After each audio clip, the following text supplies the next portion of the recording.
Everyone. Welcome back to another Eurythmics podcast. It's been a little while since we've done one. This is number 16, and I'm here with Mark Stevens, as always. Say hi. Yeah, Mark always says hi. Our guest today is Brian Lush, and I think a lot of Eurythmics fans might be familiar with who he is because of some of the articles he's written for Rockwired.com, and he's, from time to time you'll see him on the fan pages and stuff.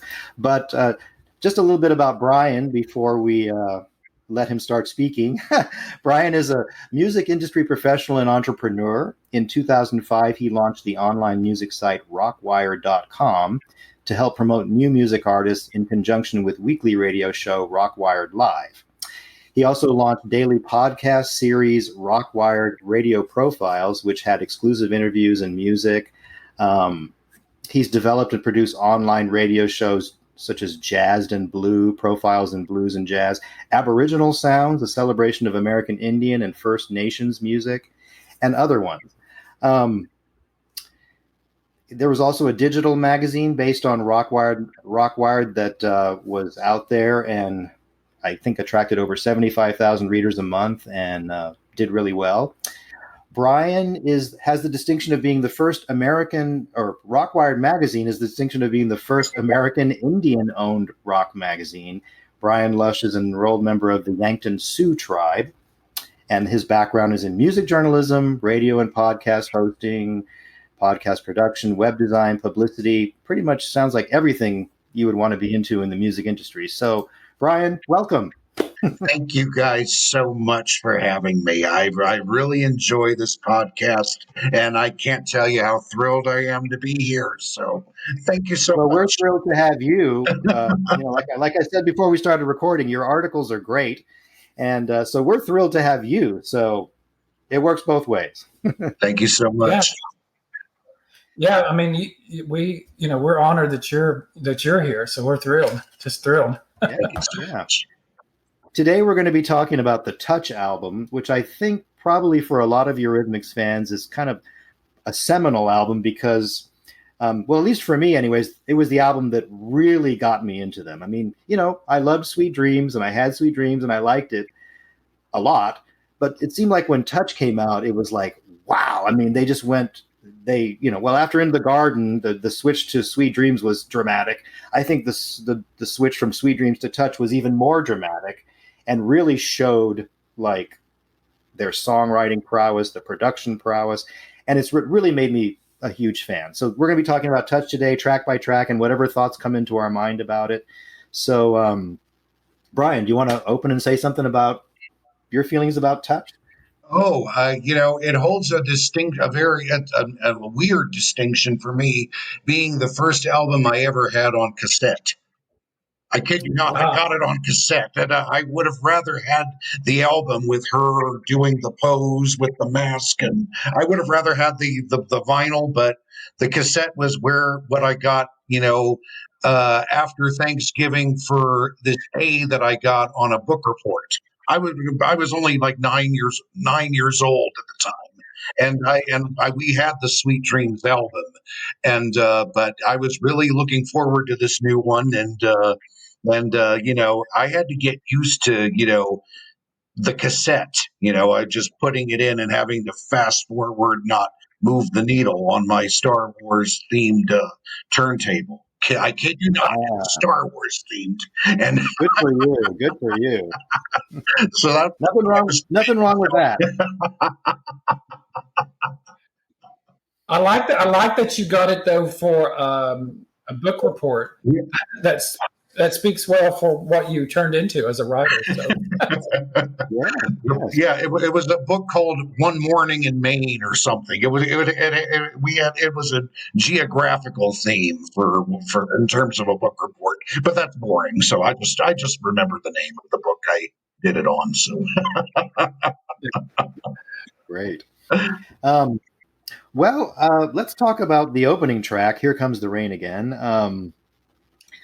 That is my all-time favorite Eurythmics song, and my all-time favorite song of any band.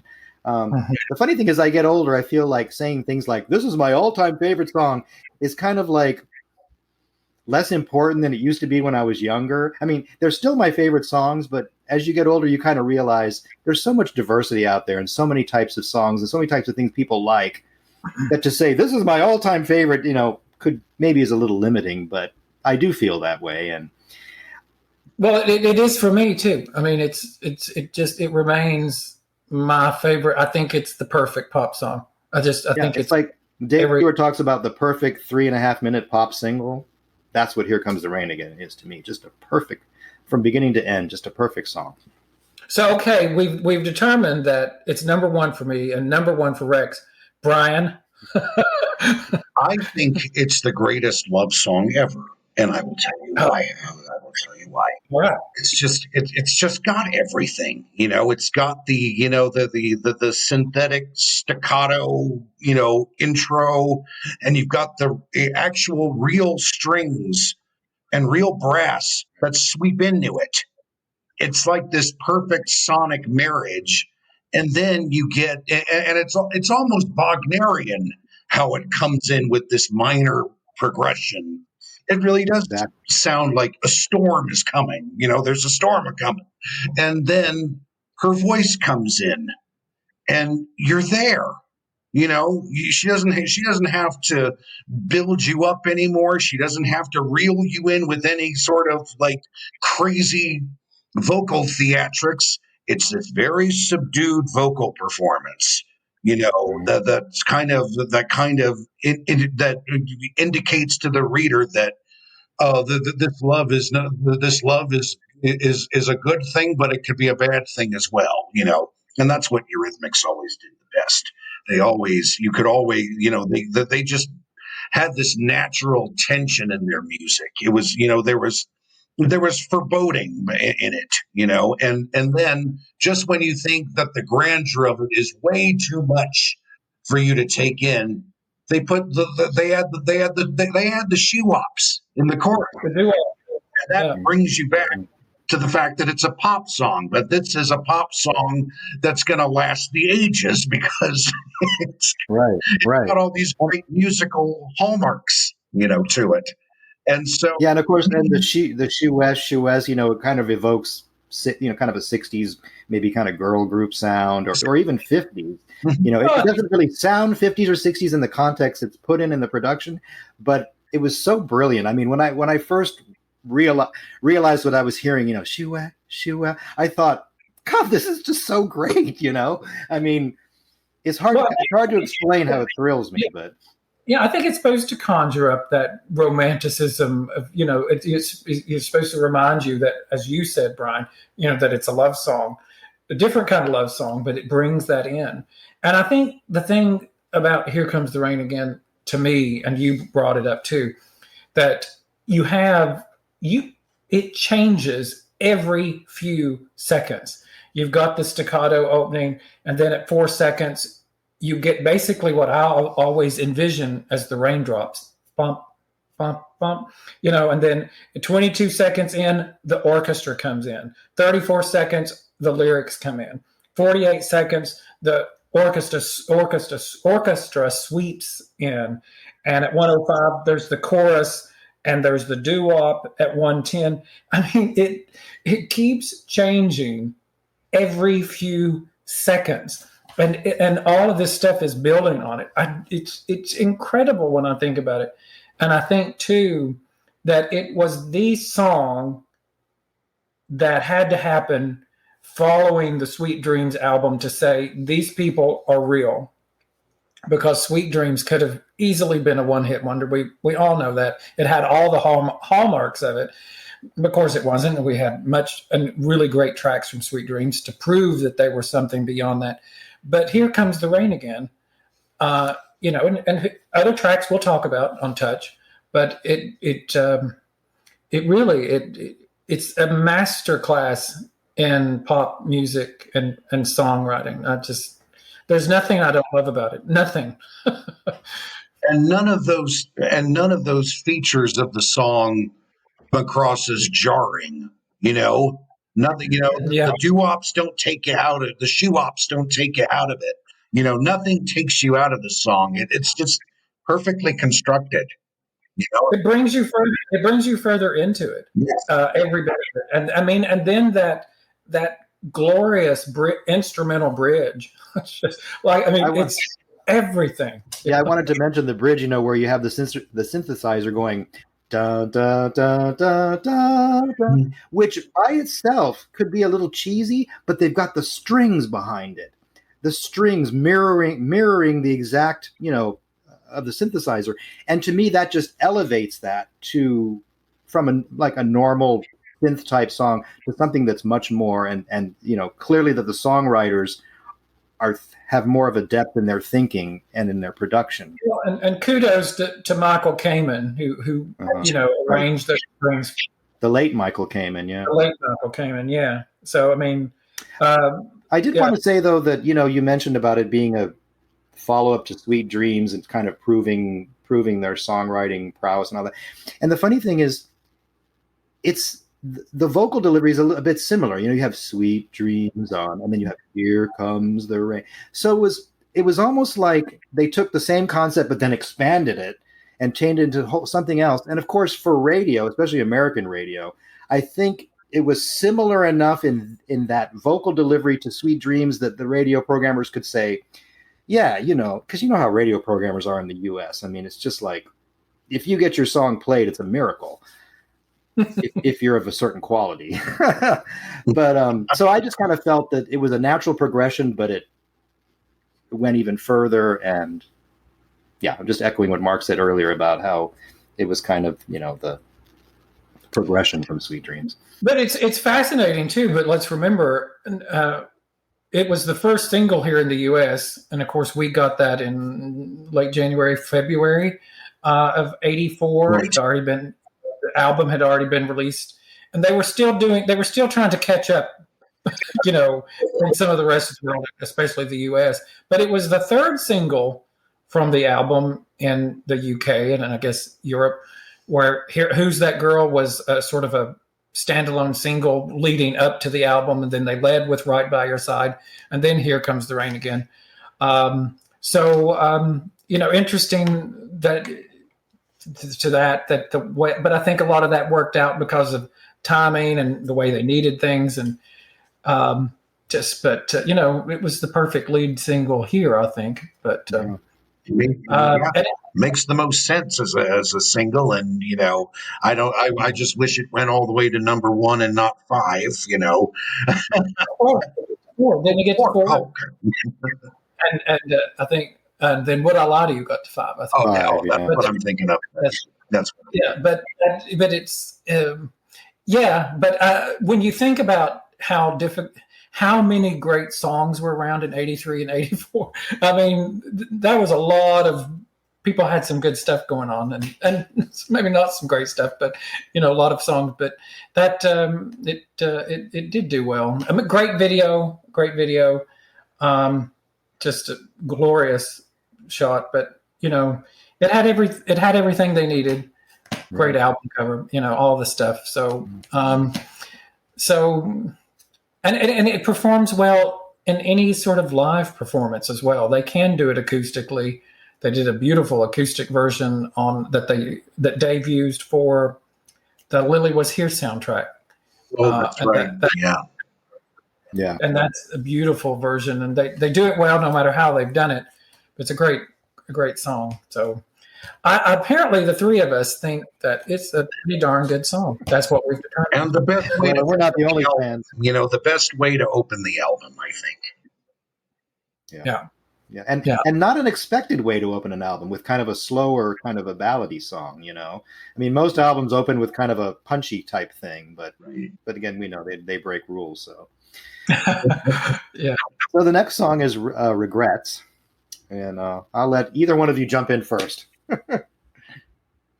Brian, you want to take it? Once again, this is the group that doesn't do the expected thing. You open with the grandeur of something like "Here Comes the Rain Again," and then you segue, into this sort of, sort of electronic cha-cha song, Regrets, with all of its, bells and whistles and UFO sounds that sound like something out of Forbidden Planet, and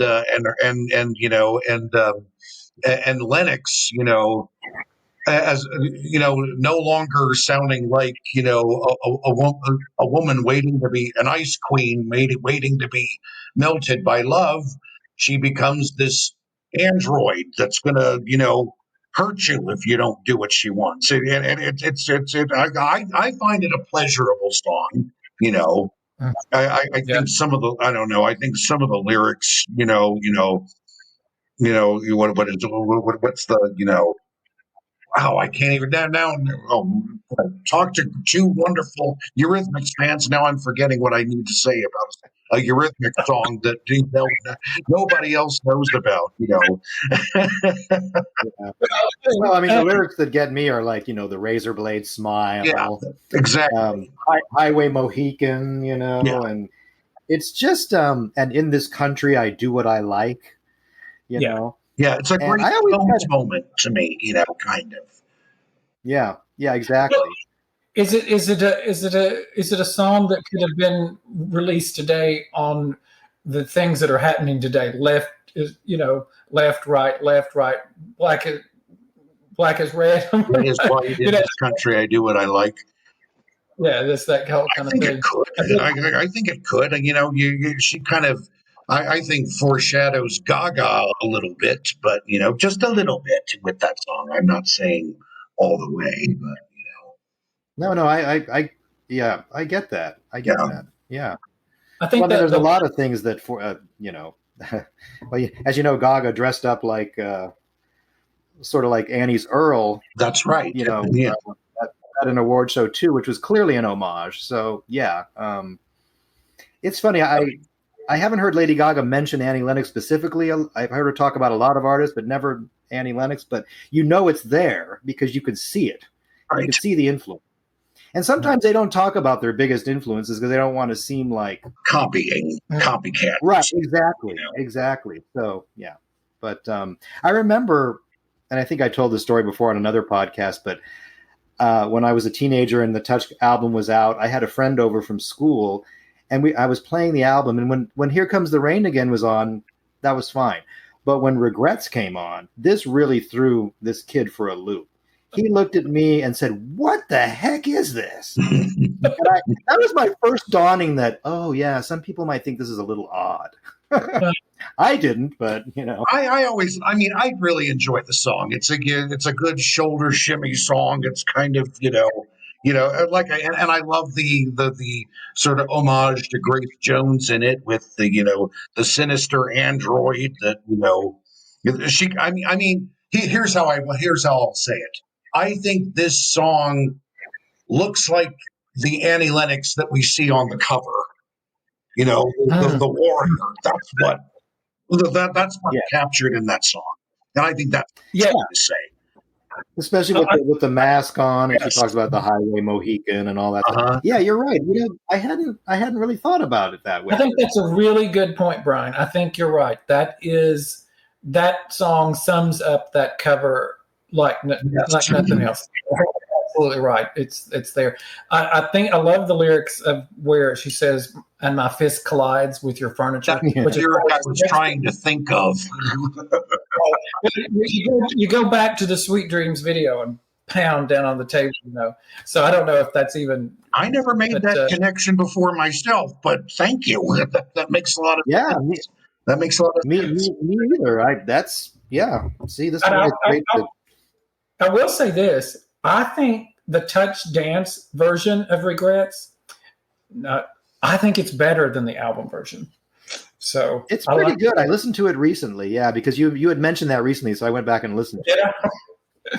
I repeat myself apparently, but no, I do. I liked it. I like what they did with it. I know it was Dave and Annie that really did with it, right. But I like what they did with it. It was I like the mix of it and how it starts out. And I think it did well with that. Could have been a single maybe, but I think the Touch Dance album has aged better than any of us have expected, you know. And I wonder, you know, you heard a lot about how Dave and Annie didn't really like the album, although they did a lot to promote it. So I don't know. I wonder if maybe they have a kind of a different take on it now. But there are some good, you know, good remixes There on that are album. good ones. There are good ones. I like the you know, oh, I'm skipping ahead, but but Touch Dance's version of First Cut is my favorite.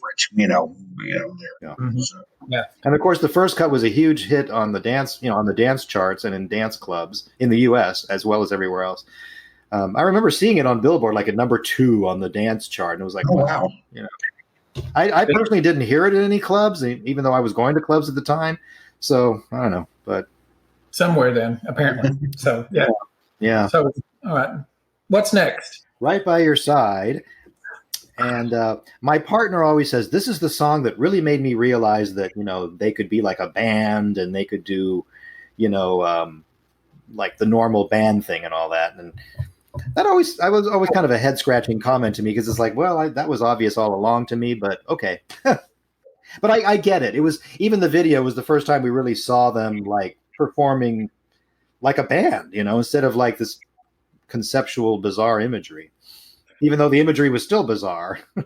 Well, I think that has a lot to do with how things were released in England, because I'm almost wonder if the record company wanted Right by Your Side, because the way the video was, to promote the Touch tour, to promote that they're a live band as well. I kind of wondered if there was a reason to that. Now I just think there's just nothing bad about Right by Your Side. I love it. It makes me happy every time I hear it. It's joyful. Now, having said that, I think it is a song that some fans don't love, or they kind of think doesn't really fit in on Touch. And I don't. My friend Clem Stombaugh would say that. He would say, well, the song's good, I just think it should have been released on its own or something like that, and it doesn't really fit in on Touch. I disagree with my friend, but you know, hey, Calypso and all that sound, it's, and I love the video. It makes me happy. I just think I was listening to it in the car earlier today, and you know, I just think it does. It's totally different. But if you really take track by track on Touch, every single song is different. There isn't. It's like their albums. Their albums are different, and even that album itself, those tracks are very different from one to the other in my mind. But where do you fall in on this, Brian? Do you fall in on like, could do without it, just a little too happy? Let's hear about it. Oh, he's grimacing. He's going to say something. This is almost, you know, what I'm about to say could be a testament to how remarkably Dave and Annie can change it up, and how they can blindside you. I knew the song before I bought the Touch album. I shouldn't say bought it. It was given to me as a present. But I knew the song before the Touch album, but I didn't know it was them, to be quite honest with you. Oh, I did not. Yeah, they played it on the radio briefly. And I grew up in D.C., where we didn't have MTV. You know, DC didn't have MTV. I mean, the nation's capital had no MTV. If you put your head, Wow. let that sink in for a little bit. Yeah, that is weird. We didn't get it until 1988. So, wow. And I thought I lived in a backwards area. We got it like right after it first came out. we were the last. We were the last part of the country to get cable, so we didn't have MTV. And but so I didn't know the video at all. And so when I got Touch, I realized, oh, this is them. And but to answer your question, how I feel about the song, it sticks out like a sore thumb.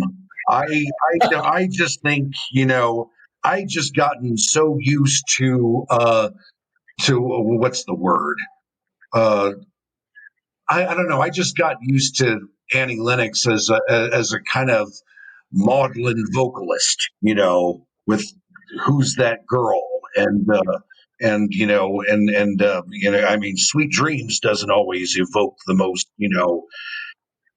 doesn't necessarily evoke a sunny view of life, and "Love Is a Stranger" tells you how love is going to get you in a bad way, So, so to hear her, chirping and yodeling and to going on about give me two strong arms. I just need to be with you. It just rings false.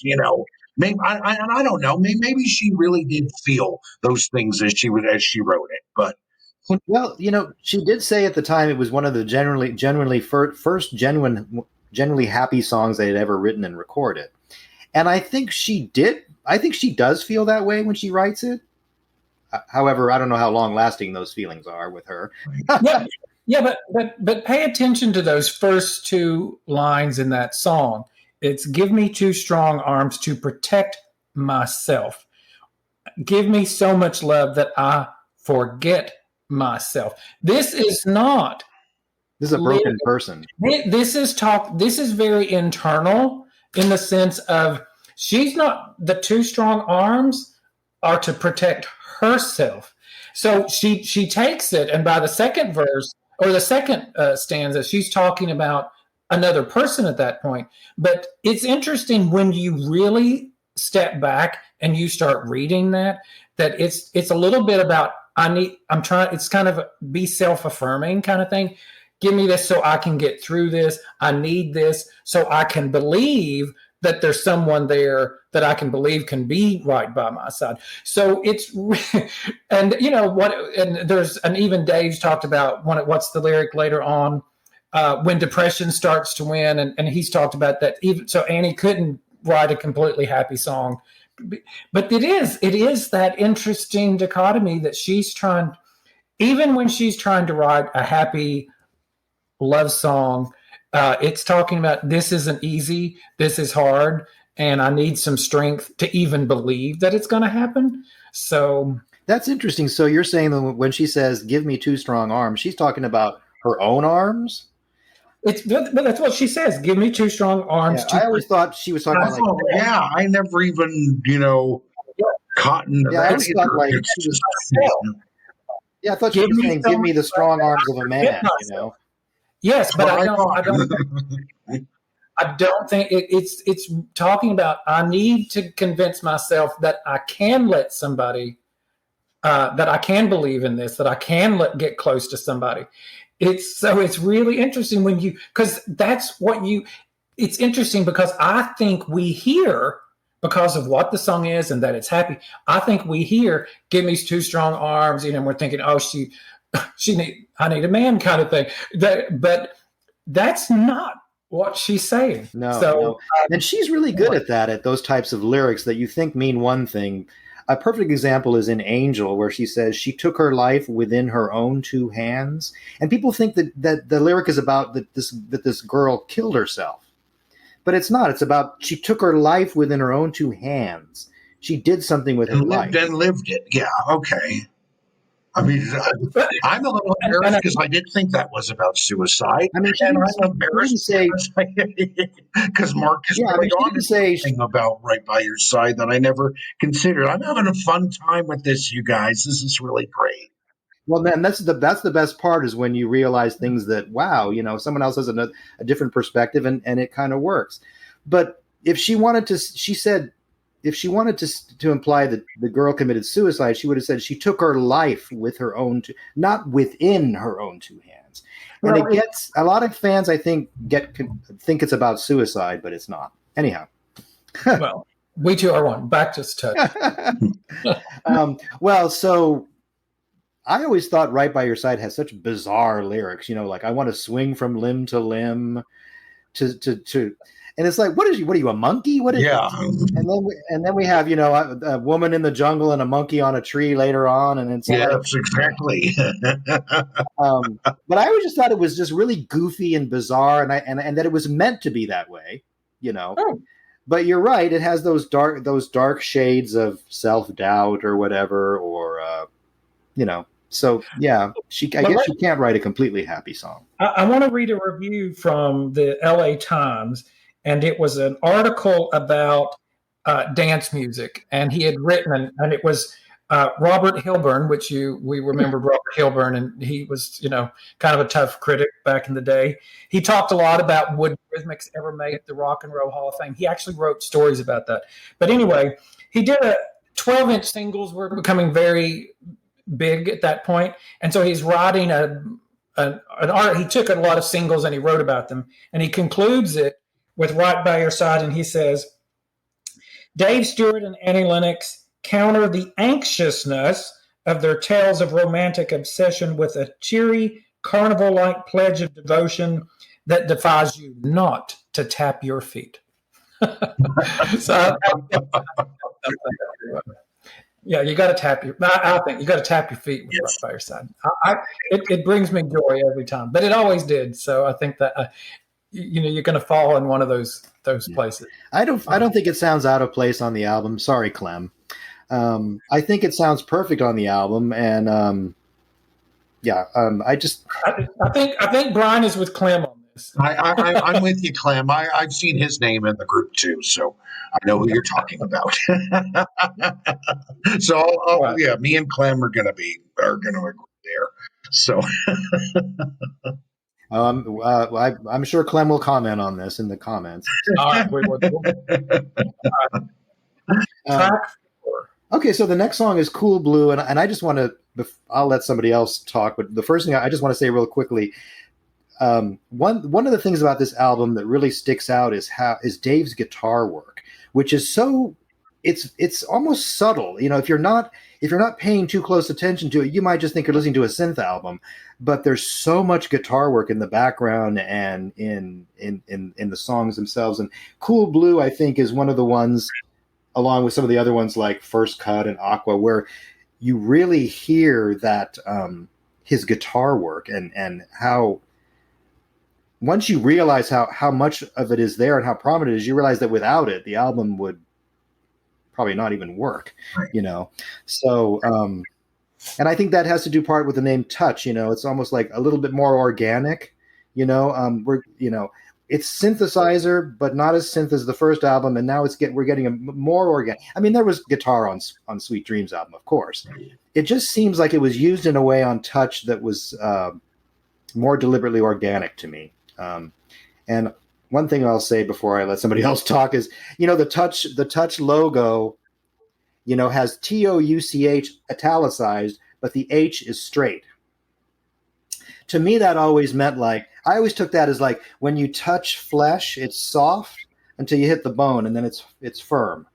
So I always thought of TOUC as the flesh, and then H is the bone. So I don't know. I have weird thoughts. I don't know if anybody out there thinks that's a thing, but we have to ask Lawrence Stevens about that. Well, we did talk about that with him, and I think he said something like, "Oh yeah, I never thought of that." But clearly, I didn't do my homework enough. I didn't pay attention to the fonts at all. I mean, I knew the E and the S was significantly smaller in Eurythmics, but and their use of stars, which I always thought was very nice.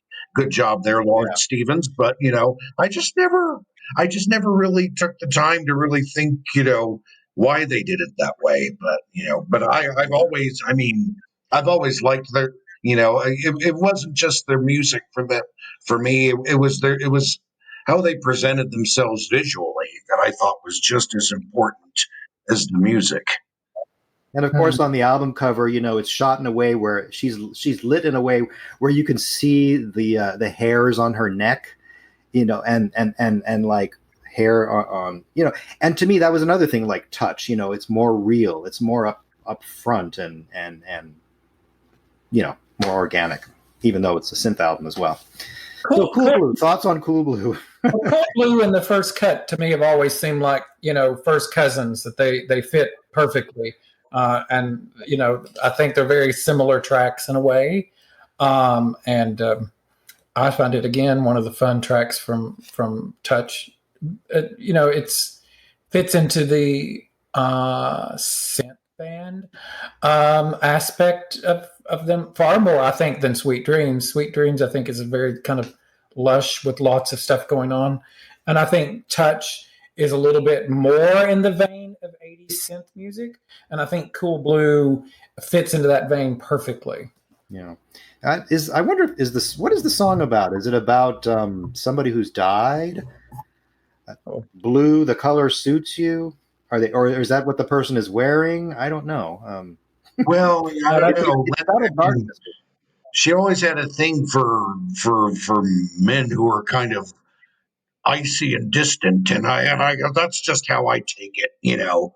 Even the synth sounds on this are very chilling. You get that little ping pong rhythm that goes back and forth to kick it off a little bit. Then then this synth bass kind of sturdies it, keeps it grounded, and then all the other flourishes, and then her voice, blue, the color suits you. It's like, I don't know, but I really don't know what it's about. Maybe it's just a playful little mood piece. I don't know. Yeah, or it could be maybe she's talking about the way a man looks. He looks, to borrow Blondie, you look good in blue. Oh yeah. And then the color suits you. How will you stay this way forever? Like, don't change, stay like this. Or if it's talking about somebody who's died, Well, I've never looked at it. It's permanent, so I don't know. I don't know about death, but definitely, I'd sense someone who's just kind of aloof and you can't, break through to them. I don't know, and that's. That sounds like it makes more sense. My supposition that it's just kind of a mood piece, it's just the sound of the words mixed with the synths, kind of like I Got an Angel. It's more, I don't know. I think the lyrics that come up on the end, and in that really kind of high voice, how could you fall for a boy? And I think it's more of maybe the boy from the wrong side of the tracks. Mama told you to avoid, or whatever it was. But I think it's partly that, and but yet she's attracted to this of course, bad boy. and I think there's that great part in it where it kind of goes back to Here Comes the Rain again a little bit. Here it comes again. Here it comes again. Here it comes again. So again, there's a lot going in this song that you kind of think is kind of a little bit as a little simple song, but when you break it apart, there's a lot of things going on and a lot of different kinds of things, building up. Listening to the two of you talk about it makes me feel less that it's about death and it's more about a person. Well, I've never thought of it that way. I never did. I never thought about it that way either. That's just Dark Rex. That's okay. So who's that girl? I mean, what can we say about this stellar song? Everything. Electro Torch masterpiece. Yes. And I may not have had MTV, but I did have Friday night videos. And I do remember the video for this one. And, visuals and music went hand in hand with this duo. I mean, really. I mean, it almost feels like you can't have one without the other. And this is really them at their visual peak. I remember being so stunned seeing her in the sort of this this how do I want to say, this blonde wig, and her not red, not short orange hair, but and in a dress and crooning. It's just so beautiful, so beautifully shot. It's it's funny. It's a little.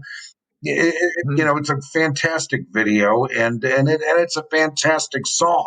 And I love how it starts with that sort of, sounds like the opening, sounds like something you'd hear out of a Bela Lugosi film, near, it's like, and right away that it's Eurythmics, unlike Right by Your Side, which I honestly had no idea was them until I got the album. Yeah, it was definitive Eurythmic sound. It was, I mean, a different sound though, and but you're right about that, just it took you, into a different kind of place as well. I mean, again, like you said earlier, another one of Annie's love songs, but the dangers of it and the broken china cups and all that stuff, and but yeah, and of course, all of Dave's paramours in the video, I think, are supposed to look like famous celebrities, right? Like Elizabeth Taylor, Meryl Streep, Debbie Harry, Sophia Loren. And you've got all the the other real Bananaramas in it. Yeah, Marilyn. So you have an other. There were some others.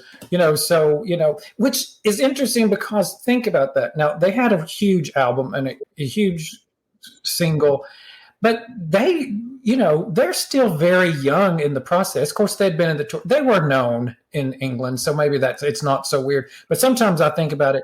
They had a lot of people who they went to and said, "Hey, you want to be in our video?" And I'm like, obviously, sure, we'll do that. So they demanded a lot of respect, I think, even at that point. And, that's in essence their third hit single, Sweet Dreams, Love's a Stranger, Who's That Girl?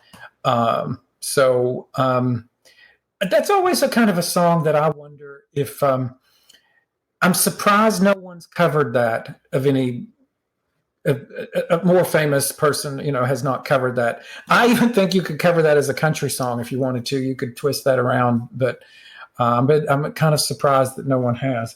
But it could be that somebody has wanted to, but was not given permission. Yeah, maybe. I mean, we've heard about how Beyonce wanted to sing "Sisters," and that was. The Wall Street Journal said this about Who's That Girl?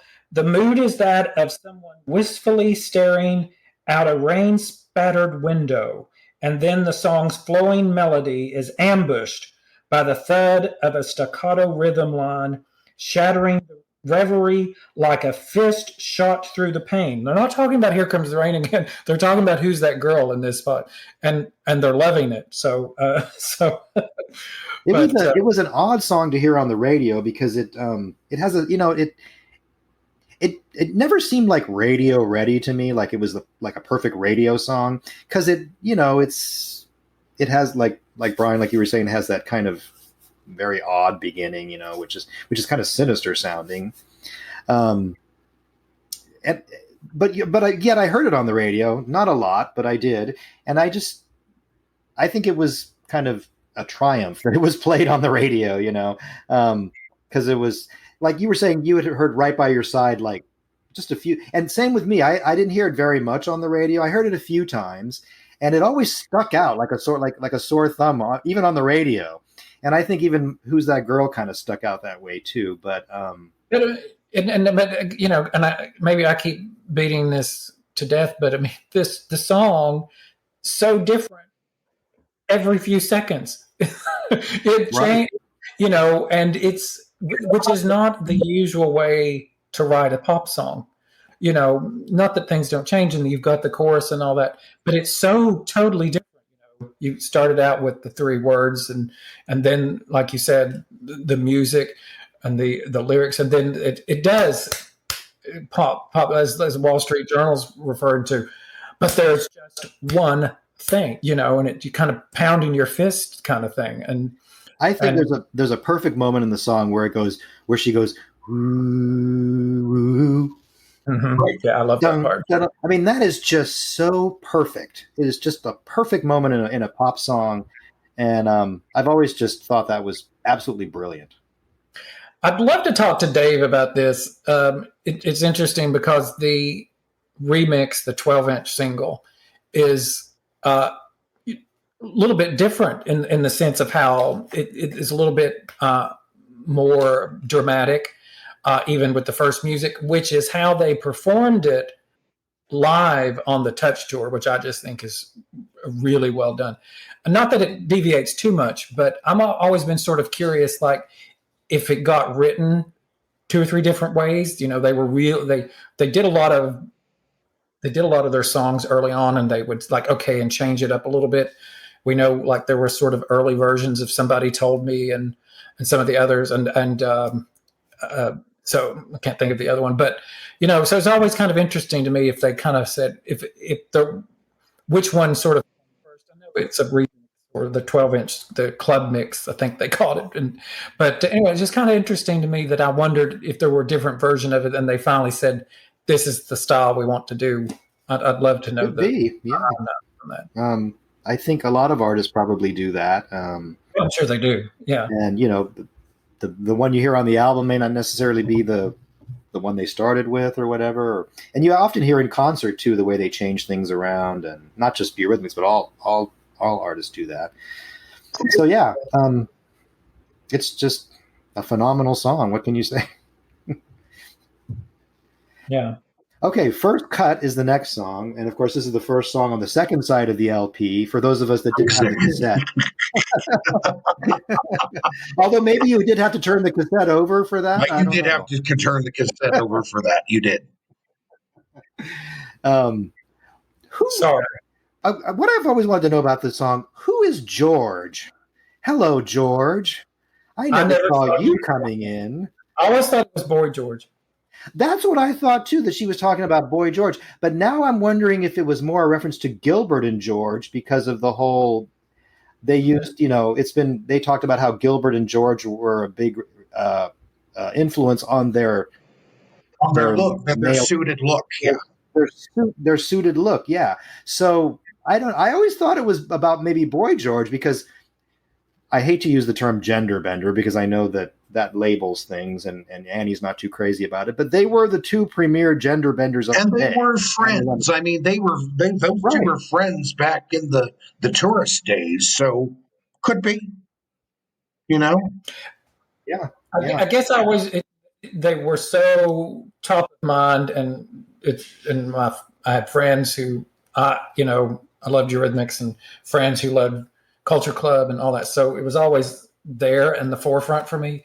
And I always just sort of thought it was a raw reference, like, yeah, I didn't think about you coming in like this or whatever. But I don't, it could be none of that. It could just be, that was the lyric that came into her mind, and who knows, if one of us gets to interview Annie Lennox one day, we'll ask her. But yeah, like we said earlier, this song was a big hit on the dance charts and on the dance floors.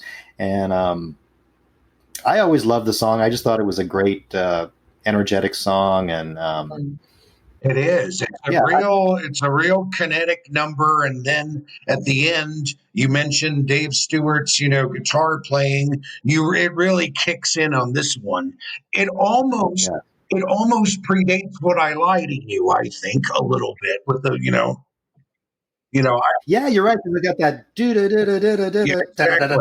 Yeah, exactly. Yeah. So, I hadn't thought about that, but yeah, you're right. Yeah, wow. It's personally one of my favorite songs off of the album. It's just, it's just fun. It's just, you can, and like I said, from the Touch Dance album, I think the extended version really kicks. Really. I wondered if Touch Dance had been a little more successful, if it should have been a single from that too, or it could have easily been a single from Touch. Yeah. But I do think Brian, you're right on that. It's wasn't Touch Dance like the first remix album ever put out? Yeah, Jelly Bean Benitez. That was he'd go on to work with Madonna and do club mixes for her. So yeah. I think it was the first time That's what I remember hearing at the time, but like when you go and you research Touch Dance now, you don't really see that comment anywhere about it was especially like on the Wikipedia page, it doesn't say that.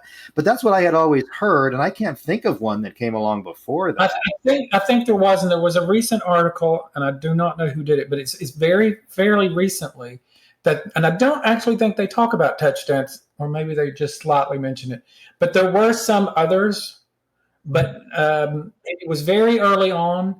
I know that this podcast isn't about Touch Dance, but we keep talking about Touch Dance. But I guess they're related. But yes. I think it could have been different. It could have. I think Dave. There's a Dave talks about it a little bit, that they were aware of it and they had worked with it, but they just weren't happy with it at the end, because he said something to the effect that he had mixed the songs to the best of his ability. I'm not really sure where all that comes in. That's too much of it. Are you what, like he didn't like the job that the remixers did with? Well, he didn't say it quite that far, but he just that he had recorded them and mixed them to their satisfaction, and he wasn't sure what the point was. Oh. But then again, but there were 12-inch singles and remixes and stuff. Well, so yeah, and when not like that was it out there. When remixers take your song, you're kind of like, they do with it what they want, and that's the thing about that was it's not like in more modern mixes where they take things and it's a totally different thing. They're very similar. They didn't take it and make it something else. So I'm not sure. I think they were a little bit of more to do with the loss of control, I guess, is what angered them. Because I mean, think about it. They're successful now, but they're successful on their own terms. This isn't a tourist situation. No one is telling them to record a song by this songwriter or that songwriter. They had, that's what's really amazing about Eurythmics' success, is that it was them. They did it. And to have this have their masters given to a remixer, I could see why they're a little annoyed. They would be annoyed. Yeah. I don't know how they feel about that. And that was new. That was new for the time. I mean, not it wasn't the thing to just. I mean, remixes got huge in the '80s and all that. And maybe 5 or 6 years later, maybe Dave had a different thought about Touch Dance. Like, well, it was kind of ahead of its time. Right. And clearly, though, again, they were trying to catch up with the rest of the world was trying to catch up. By the time Touch Dance came out, Here Comes the Rain Again had just been released over here, or just about, so it, clearly the record company was like, well, we've got to have something else while they're doing all this other stuff. Yeah. And so I think Dave made some remark that it was some whippersnapper, who had the idea and they went with it. But yeah. Hey, like I think we've all said, hey, there's some tracks on Touch Dance that we actually really like, and even compared. So I think it's a fun companion piece. I think some fans find it. The Thompson Twins were doing great. They were releasing albums like dance versions and alternative sides to their whole album sometime. There'd be a whole, quote, other alternative album on a cassette. So, there are a lot of people were doing those kind of things, and it's not at all, it's become something rather norm today. Yeah. Give fans something else. Here's another thing, and here's another version of this. So that, I think maybe the time is, but I think Brian hits on it best of all, that they had very specifically said, we're going to control what's happening to us as much as they could, as much as one can in the music industry, I suspect.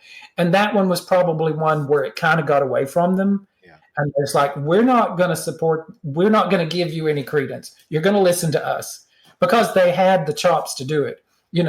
If things weren't a hit, they wouldn't have the chops, but they could, because they were successful. Well, I think if you look back at the whole history of remixes and all that, I think it fits in well, and it's not an embarrassment. It's not, In fact, I appreciate that album more now than I did back in the day. So, yeah, I do too. All right, so the next song is Aqua, and this is the song I used to blast when I was mad at my mom. Don't touch me, don't talk to me. Okay. I don't know if she got what I was doing, but when I was mad, I would blast that song, I tell you. For me, this is once again a song that, pays tribute to the woman that we see on the cover of Touch. Just like Regrets, this creature has come back to stalk us a little bit, and I love it. I mean, that's I think that might, as me being just a boy when they had come out. I don't know how old you guys were. I mean, it would Eurythmics had this science fiction edge that I really liked, and it's on display here. With the creepy, the creepy sort of vocalizations that go in the background. Yeah, it's like, ugh, what is this? And the tribal drumming and the bass and the untuned acoustic guitar. I mean, I don't know. To me, there's something very off about the song, but it's very alluring and very captivating. Like Lennox herself. Yeah. And it goes back to that imagery of like from Underneath the Water, and Yeah. we had a little bit of that. We had a little bit of that with Never Gonna Cry Again, Right? And there was Jennifer. even that Jennifer. video where Jennifer, exactly, yeah. So we've got that kind of theme running through it again. Yeah, a lot of What is water it about? on this album? A lot of water. Rain, aqua. Cool blue, cool. Yeah, no, that's true. I hadn't thought about that. That's There is a water. They're kind of a water theme. Yeah. Well, I think it's also interesting that that it's track 2 on side the second, and Regrets is track 2 on side 1. And I think you're right that they're sort of companion pieces. That's the way I think too, Mark. I look at things like that and I go, this is same number on both sides, similar kind of song, similar. Yeah, it's not. I would probably say for a long time it was my least favorite song on the album. It's the one I probably would skip. But it's one that if you go back and you're just letting it play, it's a pretty interesting song. I think it's very much like they're more experimental pieces to make the album to make an album cut. Yeah, in fact, you could almost see it as a fleshed out version of a touch B-side. Some of those bizarro B-sides from which I just love. I love their crazy experimental B-sides. That was one of the things about them that really drew me to them was, wow, so you can make this great pop music and then you can do this really weird experimental stuff that's going to make people go, what the hell is this? I thought it was great. I loved it. Okay, No Fear, No Hate, No Pain. Somebody go. To me, I wonder if it was this piece of music from this album that made someone think that that Dave and Annie had it in them to score film, and they would next with For the Love of Big Brother. I wonder if there's something very cinematic about it, and once again unnerving, just like it takes the unnerving, the what's the word, as unnerving as Aqua is as a listen, this one kicks it up a notch, with the strings and the the break in the song where she's really doing this, sort of, crazy vocalization, and and the clapping and and it's just, I wonder if that was, if someone listened to that and thought these guys should score a movie, maybe not. And you're right. It's very cinematic, and that string thing, that dun, dun, and then well in the morning when it's like so dramatic, and that string thing is almost so sharp. It's almost like the needle that they're talking about in the song. Yeah.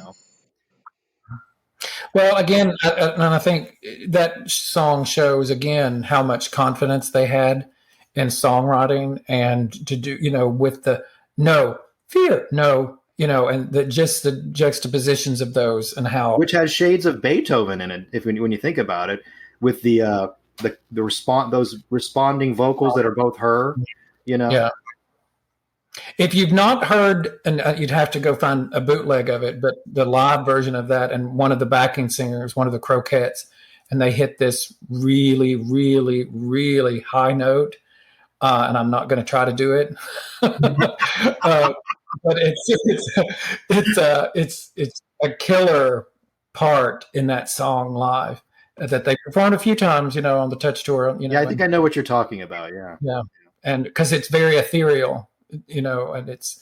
I think that could have been a single. I think it could have too, in a Kate Bush kind of way, Yeah. And just imagine a video for that one. What that would have been. That would have been something, I think. Wow. Maybe that could be like Kate Bush's Running Up That Hill, where it gets rediscovered and becomes a big hit. Well, I just wrote a novel, and if they ever turn it into a TV series, we'll make it happen. We'll hold you to that. So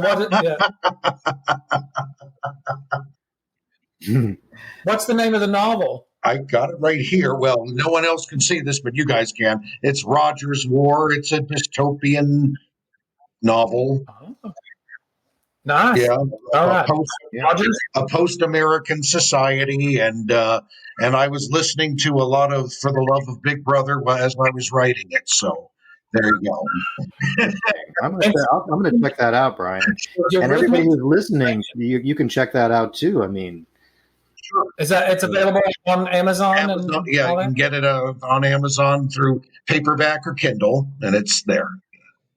Did you say a post-American society? Oh yeah, America's gone in my book. Yeah, it's and it's been taken over by something really awful, or something awful that's really growing.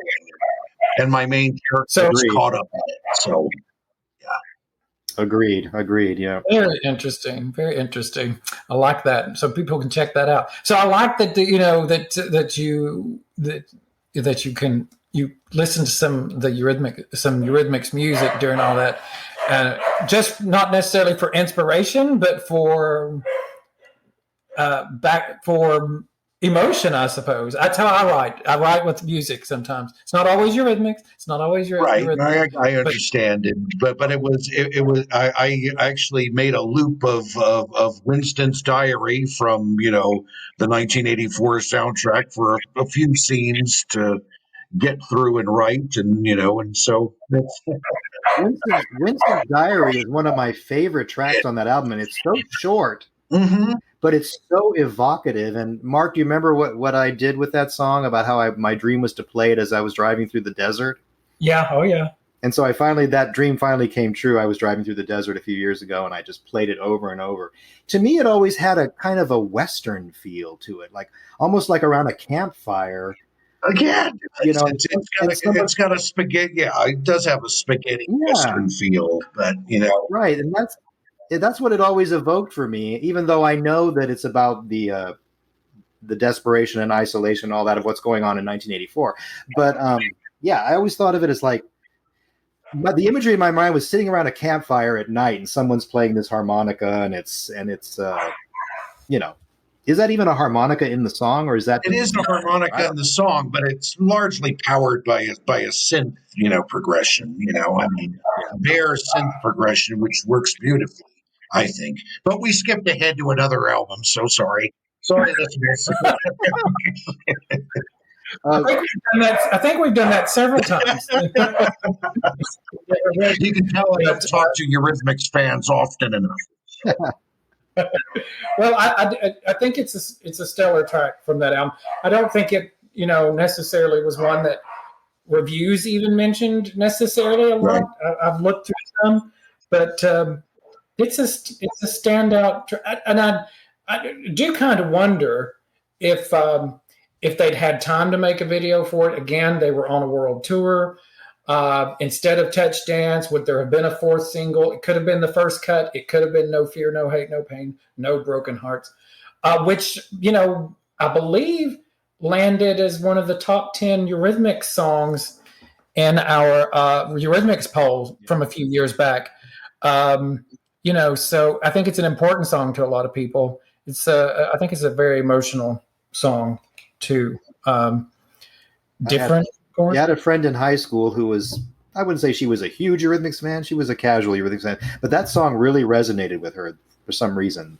And she would play that quite a bit. And so I always thought that always interests me, the way people respond to things. Like my friend who just was totally freaked out by Regrets, What the hell is this? He said. I still will never forget that. Yeah, anyhow, okay, so Paint a Rumor is the last song on the album. Now, Mark, you said that the Aqua was your least favorite. I would have to say Paint a Rumor used to be my least favorite because it kind of goes on a bit long but that changed over the years. I actually appreciate it now, and I can find myself going with the flow of it and not feeling like, okay, this needs to end. I will say this. Now, I love the song, and I did back in the day now, but I would say this. It needed to be 3 minutes shorter on the album, and I think it needed to end in a very dramatic way. Yeah. It's a secret. And I think that would have been a great way to end that song. Yeah. And it kind of cracks me up, there was the long version of Paint a Rumor that's 30 minutes longer. And I think this is where I think long version. Yeah, really. But this is where the Touch Dance album didn't necessarily help things, because then you had the 7.5 minute instrumental and another remix of it. And, that was in addition to the long version. So I think what would have been great had been the album had a 4-minute version of it. Then I think we would have appreciated the different remixes a little bit better. Anyway, in my mind. No, that's valid. It sort of got overdone because that's, again, it was one of those really fun experimental pieces going on. And there's a lot of fun stuff going in it. So, and I liked it. And I actually had friends in the back that really liked it. It can, if you're in high school at the time, I think it can really speak to you. I think it was actually a fun song. I think it was a fun song back in the day. My friends and I had a blast with it. Now, Brian, what your feelings on Paint a Rumor? I loved it, first of all, and I remember when this album came out, breakdancing was kind of a thing, and I was sort of fascinated by that whole thing. And this track looks like it lent itself well to robotic movements and that sort of thing. So, and I love the instrumentation, and as you were, it is a long track. I think maybe of those whoa could have been cut personally, but I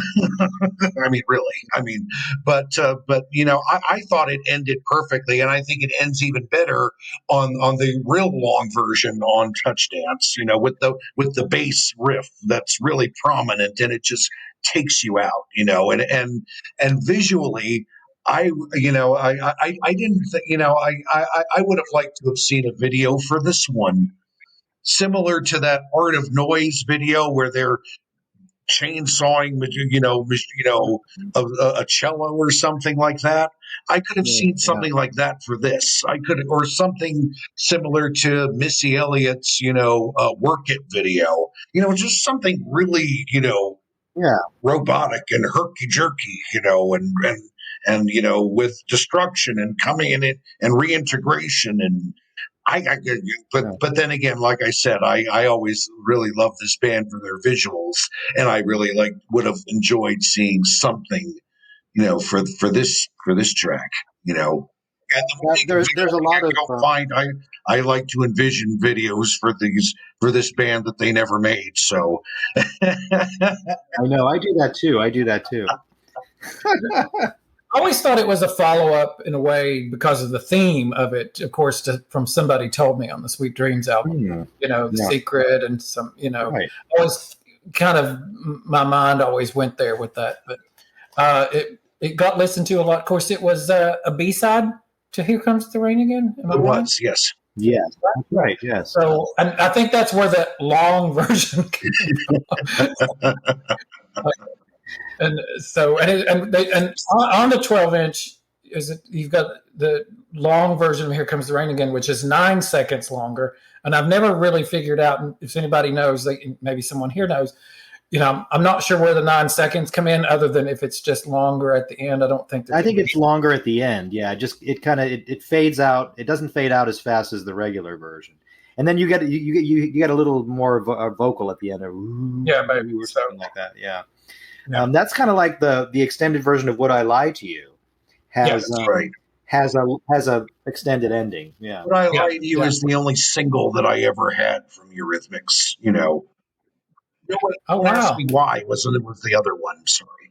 So I had two. I only had 2 singles that I ever bought from Eurythmics. No, it was a 7-inch, not a cassette single, right? Don't ask me why. It was a cassette single. Single, yes, cassette. It was a single. They had both. They had the vinyl, but they did have a single. Yeah. That's right. And was it back with Rich Girl, even in the U.S.? Yes, it was. That was it. Yeah. Once again, we've gone off to We Two Are One. So all these Well, to sum up Touch, I would say Touch has to be one of the most avant-garde experimental albums that ever had such commercial success. And of course, you can say the commercial success is due to "Here Comes the Rain Again," "Right by Your Side," and "Who's That Girl," and that's correct.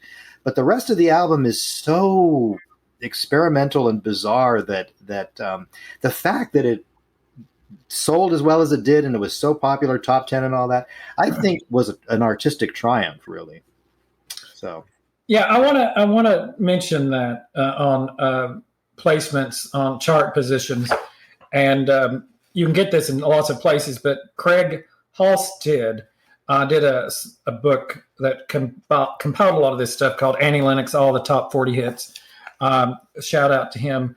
I don't know any details of how it all came about, but in England, it was number 1 for 2 weeks in a row.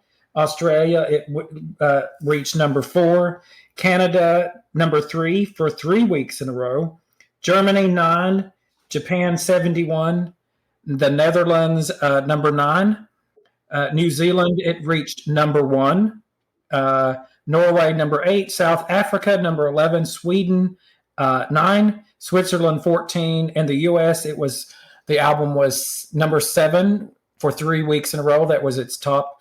And Zimbabwe at number 3. And I thought that was interesting to kind of go over those, that it was.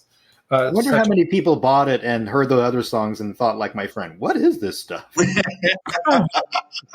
Yeah, I've never had the opportunity to really sit a friend down and go through an album. I mean, I did have a friend watch their greatest hits video collection from '91, and that was a lot of fun.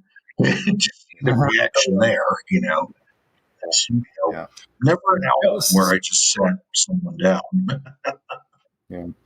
Stereo Review did the review in Stereo Review, and they called the performance "Remorse in Rhythm." They called the recording "First Rate," and they summed it up by saying Stewart's arrangements are smooth and danceable, while his guitar work provides a prickly, abrasive counterpoint. And it concludes by saying this: heartbreak should always be so entertaining. And I think that's a pretty good sum up of a Eurythmics album. Heartbreak should always be so entertaining. I think that's probably a good way to wind down our podcast, because we're approaching an hour and 15 minutes, which, have you noticed, Mark, seems to be about our average. It's about an hour and 15 minutes every time. Well, I think it just shows that we can keep talking. Yeah. Our goal is like 45 to 50 minutes, but it's always around 1 hour, 15 minutes. So interesting.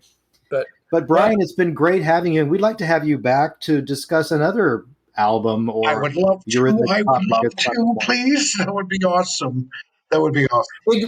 We would love that. So yeah. Did we give you all the opportunity? Was there anything you wanted to say about Touch, or anything that we didn't let you, or that we missed? Oh, I mean, to me, it's hard to call it a quintessential Eurythmics album, given the fact that this was a duo that changed so much with every release. So I can't call it a quintessential album. But for me, I mean, to me, it sounds like how people imagine Eurythmics sounds.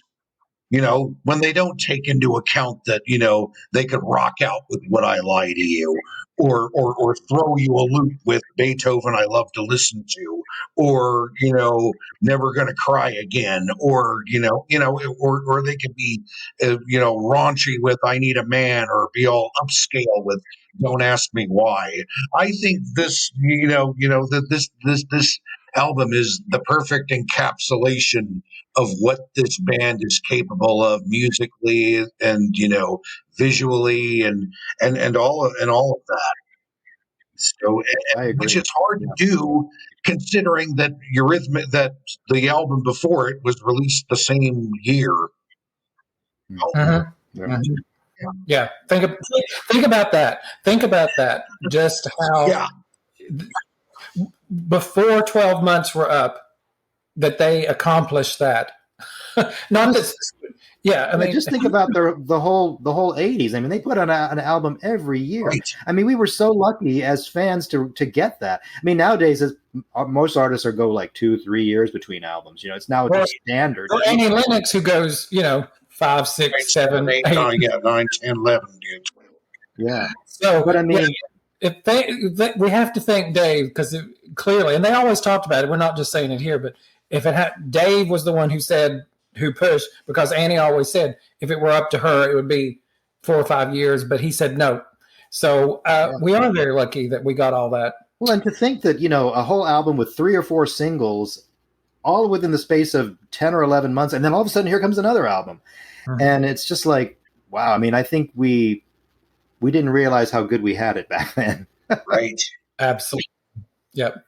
Well, I think it's time to end the podcast. So thanks, Brian. Thank you. We really appreciate it. Please really, come back for another one. I'm sure. It's good to see. It's good to hear your voice, and that you're not just a little avatar. and good luck with your novel. Thank you so much. Congratulations. Yes. And everybody check that out. I'm going to check it out. All right.